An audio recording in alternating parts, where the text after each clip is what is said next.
Fala galera, meu nome é Fleidson Marlon e você está no canal da Batista Metanoia, uma igreja fiel e relevante. Aqui nós temos muito conteúdo bíblico para abençoar a sua vida.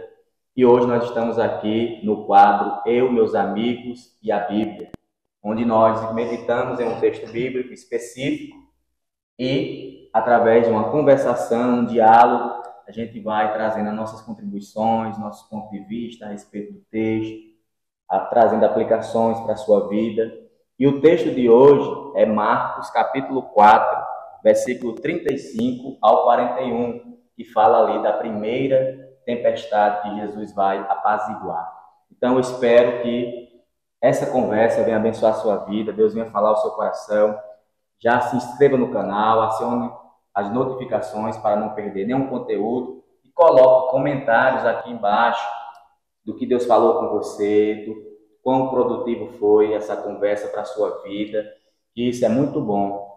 E hoje está aqui conosco dois irmãos, né? Um irmão, uma irmã, que já estiveram também no Metanoia Podcast de entrevista. Você também pode procurar aí a entrevista com eles, muito boa. Está aqui o nosso irmão Júnior, que é ali da Assembleia de Deus Missão, aqui em Barra do Tarraxil, Bahia. Então seja muito bem-vindo, irmão Júnior. Amém. Que Deus venha abençoar a sua vida e trazer as suas contribuições. Também está aqui a nossa irmã Eliene, que é ali da Assembleia de Deus Ministério de Perus. Seja muito bem-vinda, minha irmã, e que Deus venha lhe usar aqui hoje para a glória de Deus. Amém. Eu queria fazer só um panorama geral para que você possa entender, porque a Bíblia diz que eles estão no Mar da Galileia. E assim, o Mar da Galileia, ele tinha aproximadamente 24 quilômetros, né, de extensão. Ou seja, para nós que moramos aqui próximo a Barra Tarraxil e região, é como se fosse daqui até Abaré, Bahia. Abaré, Bahia tem 27, 28 quilômetros. É como se fosse, mais ou menos. Só para a gente ter essa dimensão da extensidade ali do Mar da Galileia.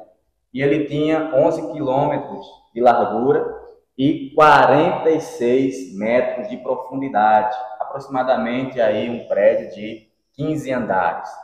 E Jesus sai à noite com seus discípulos em um barco, e ali está chovendo muito forte, é uma tempestade, ventos também muito fortes, e alguns historiadores vão dizer que as ondas ali no Mar da Galileia podiam chegar até 6 metros de altura. E a palavra vai dizer que as ondas estavam entrando e enchendo o barco de água. Então imagine você, à noite, em um barco escuro, ventando forte, chovendo forte, ondas de aproximadamente 6 metros de altura, e ali você começa a entender o que os discípulos passaram naquele momento.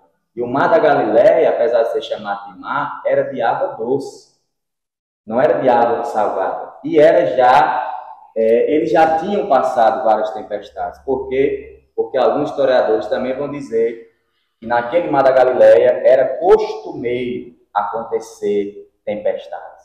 Só que essa tempestade aqui tirou eles do controle. Essa tempestade veio abalar a estrutura de cada um ali dos discípulos que estavam no barco. Eram homens experientes, a maioria eram pescadores, mas mesmo assim eles foram pegos de surpresa e não souberam lidar com essa tempestade que veio sobre a vida dele. Então, eu queria fazer essas contribuições. Os irmãos podem contribuir a algum versículo que chamou a atenção. Amém. No primeiro versículo aqui, né, o versículo 35, nos diz que naquele dia, sendo já tarde, Jesus, ele convida os discípulos para ir para o outro lado, né? Do outro lado da margem estava a região de Gadara, onde vai acontecer aquele episódio onde Jesus liberta aquele gadareno. Mas o que me chama a atenção logo de início é que os discípulos estavam fazendo a vontade de Jesus. Jesus chama, Jesus ordena e eles obedecem a Jesus, entram no barco para passar para outra margem.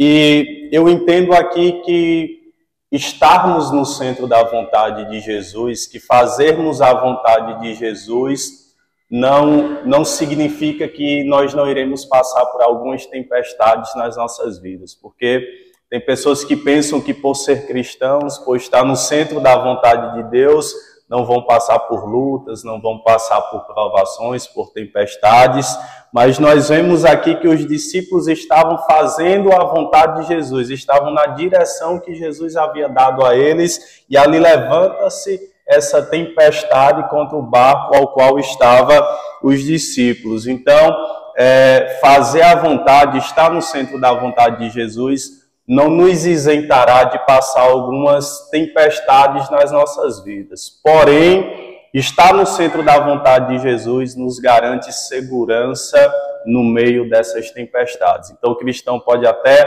passar por tempestades, pode até passar por provações, por lutas, por dias turbulosos, todavia o Senhor cuida, todavia Jesus dá a porta de escape, Jesus dá o livramento. O choro pode durar uma noite, mas Jesus vem com alegria ao amanhecer. A tempestade pode até balançar o barco, mas Jesus não permitirá que esse barco venha naufragar, porque se Jesus disse que chegaríamos do outro lado, então ele é fiel para zelar pela sua palavra. Fiel é aquele que prometeu, que chamou, e ele certamente vai cuidar das nossas vidas. O que me chamou a atenção nesse texto aqui especificamente é que Marcos, ele descreveu o texto diferentemente dos outros discípulos, porque nos primeiros 3 livros do Evangelho, todos os 3 escreveram acerca disso. Porém, Marcos, ele foi mais completo. Tem informação que eu não encontrei nos outros, como por exemplo, somente Marcos diz que outros barcos seguiram quando eles entraram no mar. Somente Marcos descreve aonde Jesus estava, que era na polpa do barco. E somente Marcos descreve também que Jesus estava dormindo sobre um travesseiro. Porque no versículo 35 diz que naquele dia, como o irmão já disse, naquele dia Jesus entrou, já sendo tarde, no meio do mar com seus discípulos. Só que antes disso, Jesus estava à beira da praia, ensinando sobre o reino, curando os doentes. E sendo Jesus 100% homem, 100% Deus, o seu 100% homem estava cansado. Por isso Jesus dormiu. Eu acho interessante é que assim, Jesus estava dormindo, os discípulos estavam no controle do barco. E esse não era um barco, não era um navio pesqueiro. Em se tratando daquela época, ele era um navio frágil. Os homens eram experientes, os homens eram pescadores, os homens estavam com Jesus no barco, mas os homens eram discípulos, ou seja, eram homens comuns, não eram super-homens. O que muitas vezes eu sempre costumo dizer, quando a gente olha para as pessoas que estão na Bíblia, a gente vê super-homens, super-mulheres, mas não eram pessoas com medos, com sentimentos de fragilidade. Por isso, aqueles discípulos temeram. É verdade, é algo interessante que as tempestades, elas são inesperadas. Porque eles foram pegos de surpresa. Porque a Bíblia não diz que quando eles entraram no barco, já estava acontecendo a tempestade. Não. Quando eles entraram no barco e receberam a ordem de passar para o outro lado, o mar estava calmo. Mas no meio do percurso, essa tempestade veio. E eles iam em missão, como o nosso irmão Júnior falou. Eles iam passar para o outro lado, e lá no outro lado, Jesus iria libertar 2 gadarenos. Ou seja, eles estavam em missão, seguindo a direção, e veio uma tempestade para atrapalhar aquela missão. Então, você que está nos ouvindo, talvez você esteja em missão, você está alinhado à missão de Deus, você está alinhado à vocação que Deus tem na sua vida, e você diz, mas por que tanta luta, por que tanta prova? Por causa da missão. O inimigo de nossas almas não quer que nós venhamos cumprir a missão de Deus. Então vai vir tempestades, sejam internas, sejam por alguma imaturidade nossa que provocou ou criou uma tempestade na nossa vida. Então as tempestades, elas vêm e elas não mandam recado.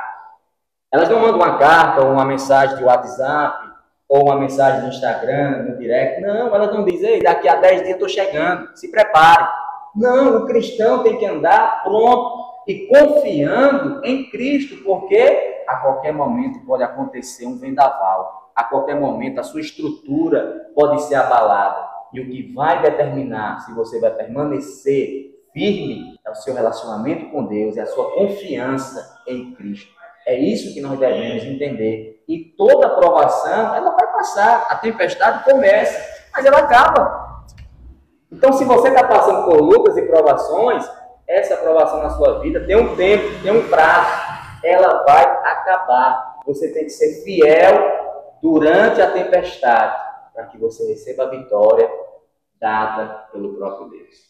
Só complementando o que o nosso irmão Marlon falou, o irmão já deu um panorama, né, a respeito da localização geográfica ali do Mar da Galileia, e esse mar ele era cercado por rochas.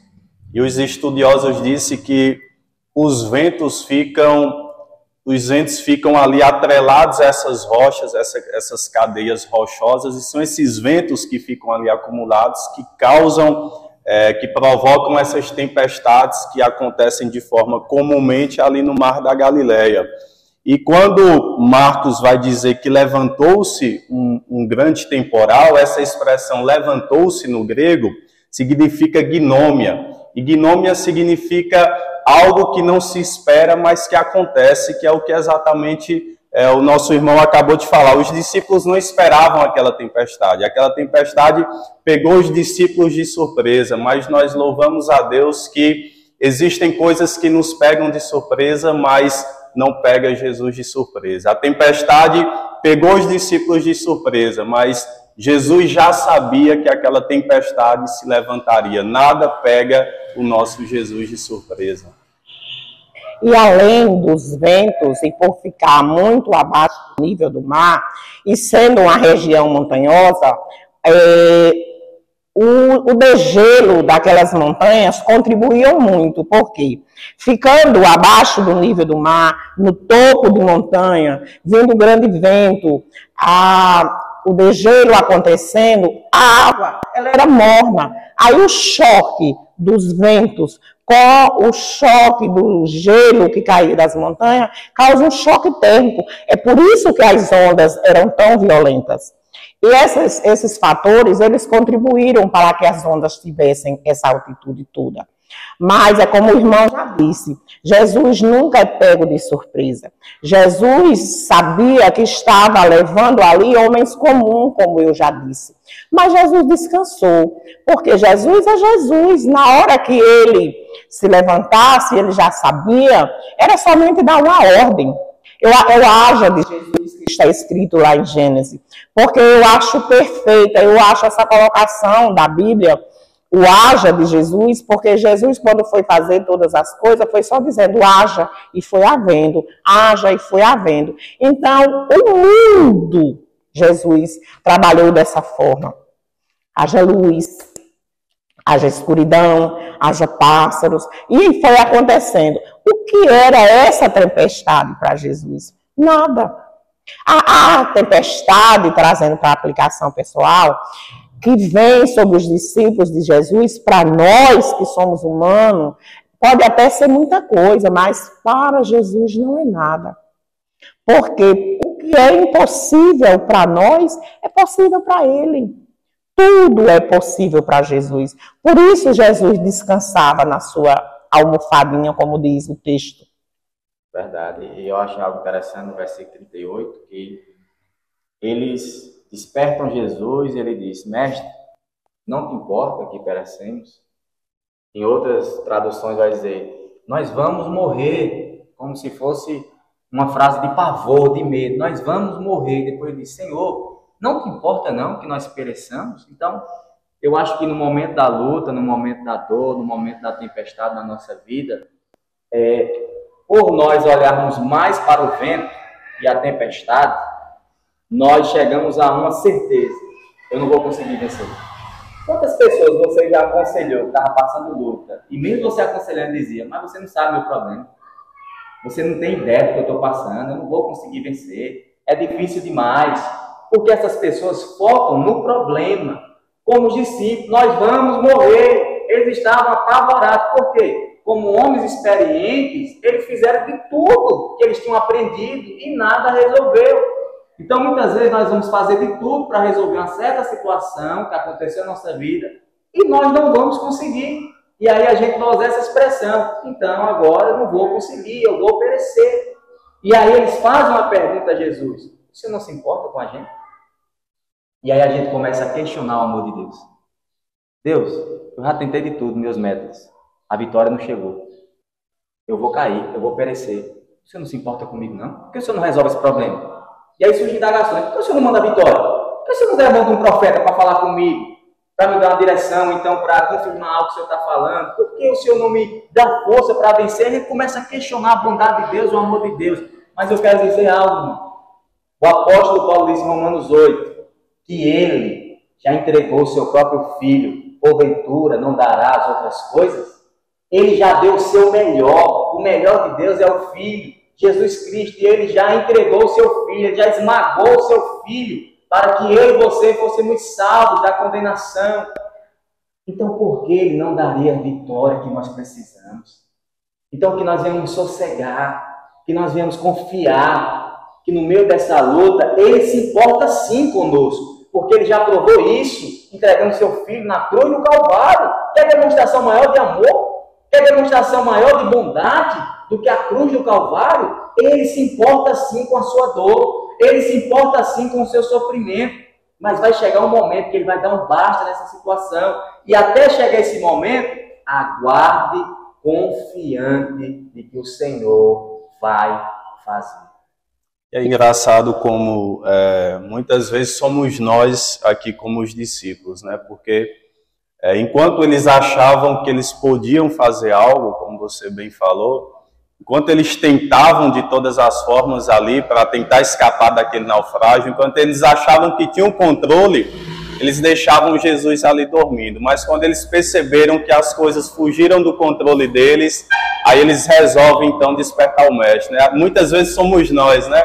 Enquanto as coisas estão sob o nosso controle, estamos calmos, estamos seguros, aí de repente a gente vê que as coisas fugiram do nosso controle, então vamos buscar o Senhor, buscar despertar o mestre, mas louvado seja Deus que por mais que as coisas fujam do nosso controle, elas estão sob o rigoroso controle de Jesus. Então as coisas podem até ter fugido do seu controle, mas elas estão sob o controle de Jesus. Jesus está vendo, Jesus está contemplando a sua dor, porque muitas das vezes, quando estamos nesses momentos, é exatamente esses questionamentos dos discípulos que vêm às nossas mentes, né? Senhor, o Senhor não está vendo que nós estamos perecendo, o Senhor não está vendo a nossa luta, o Senhor não está vendo a nossa dor no meio da tempestade. Muitas vezes é esses os questionamentos que vêm à nossa mente, mas Jesus está vendo, Jesus está contemplando. E aí vem outro questionamento que é: se Jesus está vendo, se Jesus está contemplando, então por que é que Jesus não entra em ação? Então por que é que Jesus não responde?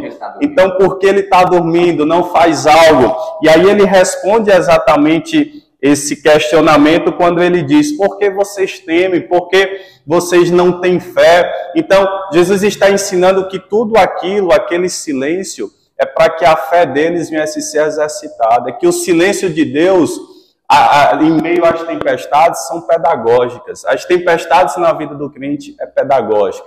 Vem para nos ensinar, vem para fortalecer a nossa fé, vem para fortalecer a nossa confiança e a nossa segurança no Jesus ao qual nós servimos. Então você precisa entender que tudo isso que você está passando é Jesus querendo fortalecer a sua fé, é Jesus querendo te trazer para mais próximo dele. É Jesus querendo te dar novas experiências com ele. É Jesus querendo te fazer mais íntimo dele.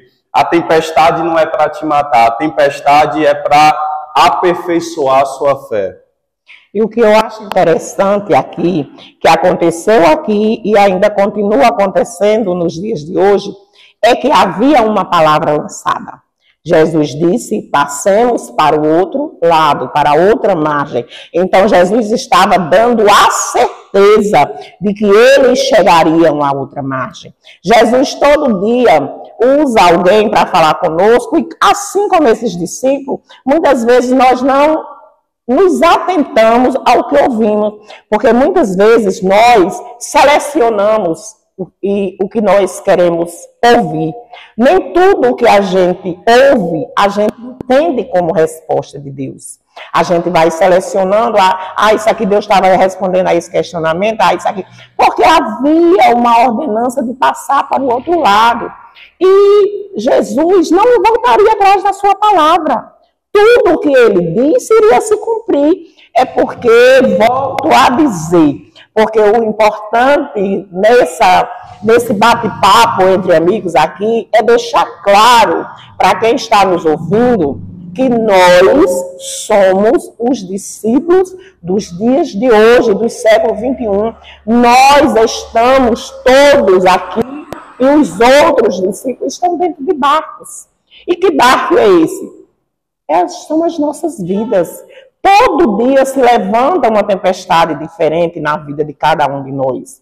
Porque Jesus prova quem ama. Jesus quer saber como anda a nossa fé, assim como ele se permitiu dormir em meio àquela tempestade. Eu acho muito interessante e maravilhoso o trabalhar de Jesus. Jesus dormiu, Jesus permitiu. É muito interessante a gente perceber que Jesus permitiu que essa tempestade acontecesse. Como o irmão já disse, de maneira pedagógica, para ensinar os discípulos. E de maneira pedagógica também, nos dias de hoje, Jesus tem permitido algumas tempestades vir sobre as nossas vidas.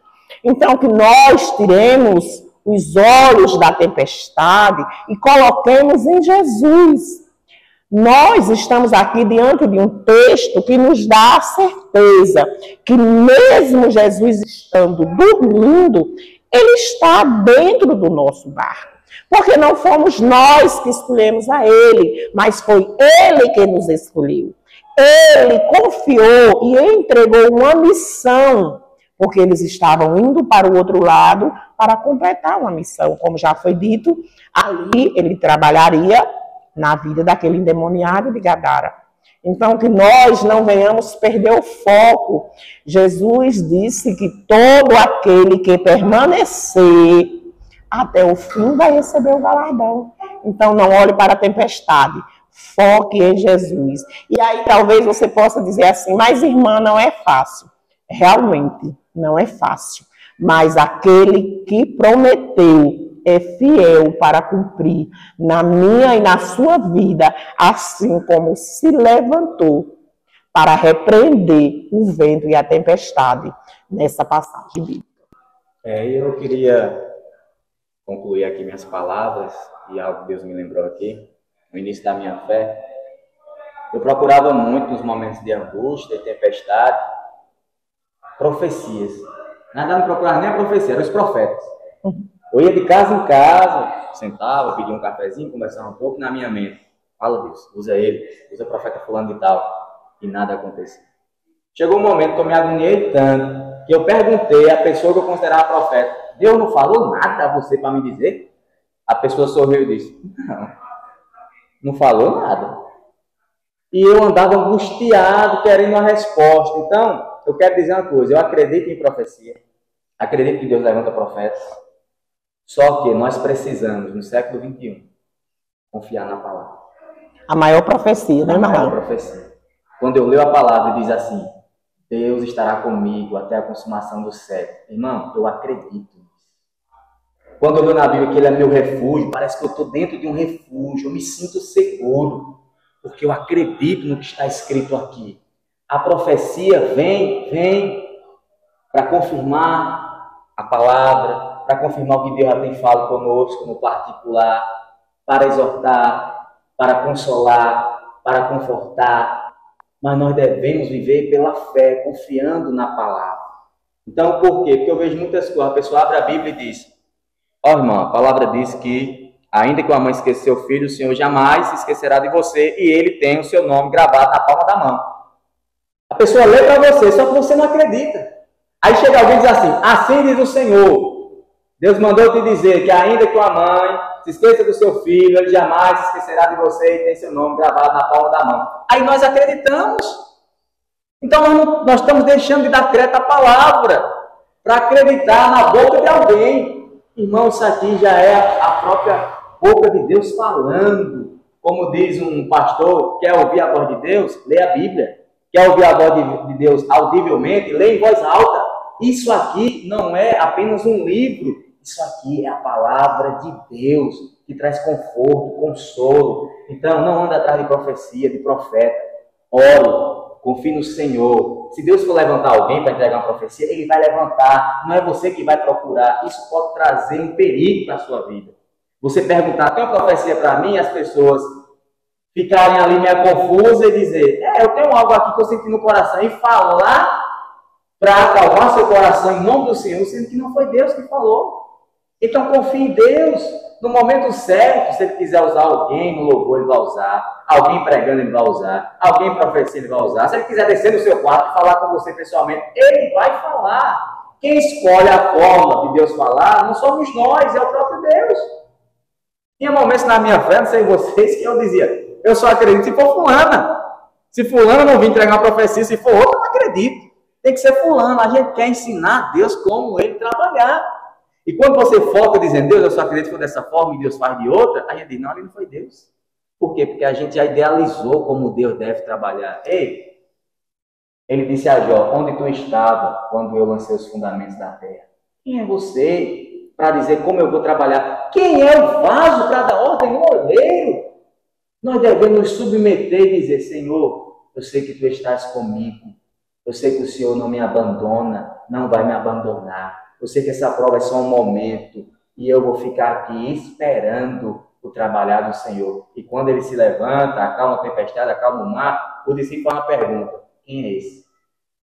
E até o vento e o mar lhe obedecem. Talvez você pergunte, quem é esse Jesus que vocês estão falando? Ele é o Deus encarnado, que desceu do céu, morreu numa cruz para perdoar os seus pecados, para lhe conceder vida eterna, para lhe livrar da ira vindoura, para lhe livrar de um estilo ímpio de viver, para lhe livrar dos efeitos do pecado naquele grande dia, quando Jesus voltar, não existirá mais morte, não existirá mais dor, não existirá mais sofrimento. Você não precisará mais chorar por causa de uma tempestade. Você não precisará mais ficar agoniado porque uma tempestade sobreveio na sua vida. Naquele grande dia, os nossos corpos serão glorificados e nós estaremos com Ele na eternidade para sempre. Então, nesse momento de luta, no presente, eu deixo um conselho para você. Olhe para trás, veja o que Jesus já fez por você na cruz do Calvário.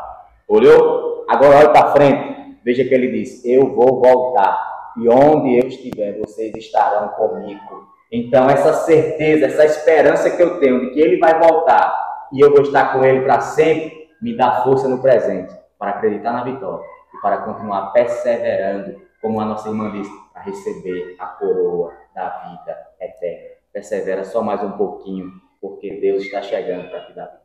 Amém. Amém. Os irmãos têm algo a dizer ainda? Só complementando, o irmão falou a respeito do questionamento dos discípulos, quem é este, né? E eu complemento a sua fala dizendo que este também é aquele que tem toda a autoridade, porque eles se maravilham quando Jesus acalma o vento, né, e aquele mar. E aí, quando nós vemos no próximo episódio, né, quando Jesus passa para outra margem, nós vemos um Jesus que tem toda a autoridade sobre os demônios, porque Ele expulsa ali os demônios do Gadareno. Nós vemos um Jesus que tem toda a autoridade sobre as enfermidades, que repreendeu a enfermidade na vida da sogra de Pedro, que curou aquela mulher do fluxo de sangue, que já havia 12 anos que padecia. A Bíblia mostra um Jesus também que tem toda a autoridade sobre a morte, porque Ele ressuscitou a filha de Jairo, porque Ele ressuscitou a Lázaro. E agora nós vemos um Jesus que também tem autoridade sobre a natureza. Então Jesus é aquele que tem autoridade nos céus e na terra, e todo o poder é dado nas mãos desse nosso Jesus. E aqui eu complemento dizendo que quando Jesus diz para os discípulos, porque vocês ainda não têm fé, o que eu vejo que Jesus está dizendo para os discípulos era, se vocês não fossem tão medrosos e tivessem fé, e vocês repreendessem essa tempestade ela se acalmaria. Mas vocês são medrosos, vocês não têm fé, por isso que a tempestade, ela continua soprando. Então essa autoridade, ela também foi otorgada a nós como igreja do Senhor, e nós precisamos utilizar ela nos dias de hoje. A igreja tem esse poder. Aí Jesus derramou seu Espírito Santo, o Espírito Santo de Deus nos deu poder. Então que nós, como igreja do Senhor, venhamos também tomar posse desse poder que o Senhor nos deu para expulsar demônios, para pregar o Evangelho com poder, com autoridade, para curar enfermos, para fazer maravilhas no nome do nosso Senhor Jesus Cristo. Jesus é aquele que tem toda a autoridade.